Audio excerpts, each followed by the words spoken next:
how can someone find their niche? Because like वो सोचेंगे कि मैं डोसे में भी अच्छा हूँ, यहाँ पे डोसा भी बिकता है, यहाँ पे छोले भटूरे भी अच्छे हैं, like how biryani बिकती है.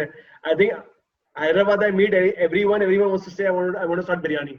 You know, everyone. I meet any person in Hyderabad and he tells me that I want to open a biryani cloud kitchen. Now, like you rightly mentioned, that's one of the biggest concerns for a lot of young entrepreneurs is to really figure out what is their niche. And to that, I tell them is to assess basis 2-3 things.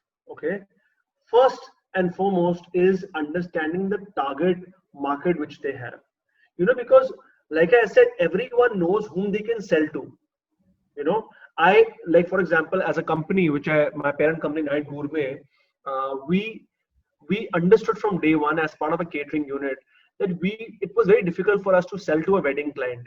So what we did was we tried to focus on the corporate and the live events market. You understand? Likewise, in the cloud kitchen space, you have to understand that who's your target market. It's the corporate guys, it is the residential guys, and if you have between these two, you know, if you get a chance, what is the kind of actual target market which you're trying to fix based on the income scale. Now, why I say based on the income scale is because your actual pricing will be defined by that. Now, nobody will spend 500 rupees for a dosa. You don't understand that. But people might spend 400 rupees for a biryani. You understand? Yeah. So, likewise, depending first on your target market and his paying capacity, you first focus on that what is the kind of customer you think personally that you can target, and you will have a network of that depending on your existing skill set. Because sometimes when you're starting out, you also need to assess that what if my Swiggy and Zomato and these aggregator strategy does not work out, what else can I do to actually stay afloat in the business? You understand? Yeah. Second part is to actually understand that what is the gap in the market. Now, because you're from Hyderabad, I'll take the example of a place like Cyberabad, which is right next to the cyber city area. Now, you'll find multiple cuisines there. You know, you'll find multiple cuisines there. Yeah. Now,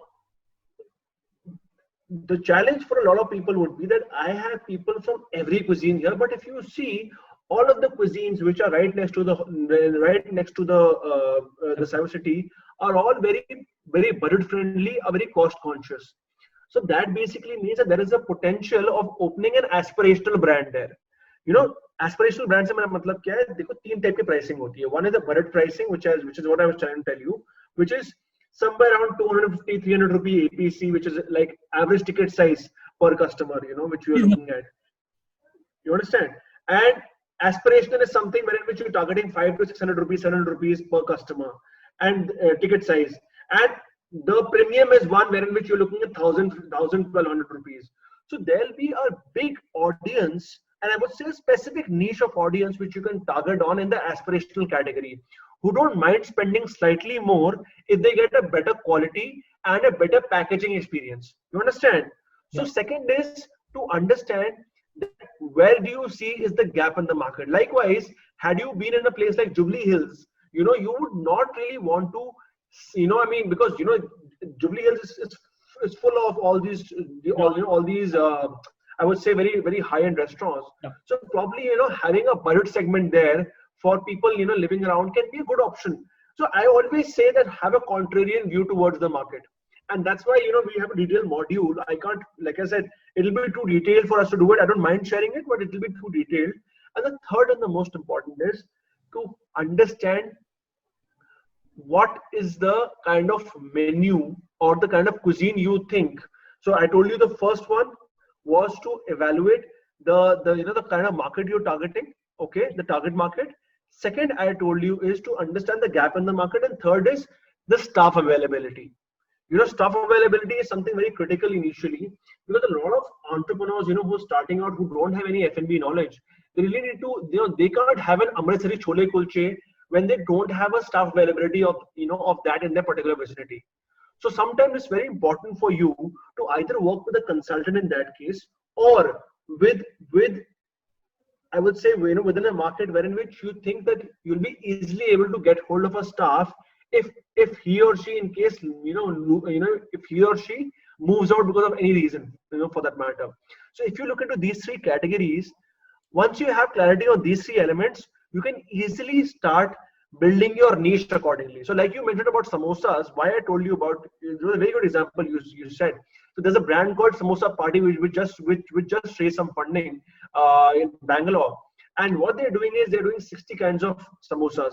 That's very easy for people in Hyderabad also to probably find a samosa chef, because that's the most conventional recipe. But just play around with the fillings. You understand? Likewise, if you just build a brand around paranthas, okay, now that's just easy. But for example, if you try to build a brand around sushi, or probably a Pan Asian brand, and you want to build a slightly high-end brand, for that matter, then you have to plan for it that uski staff ki availability kya rahegi and mere paas kya capability hai. Because sometimes, your location also depends.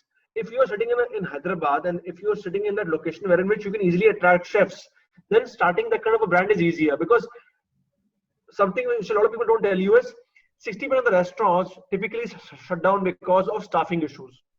Because staffing is becomes a major concern for a lot of people. So if you look at these three categories, you'll be easily able to figure out your particular niche. So that should not be a concern irrespective.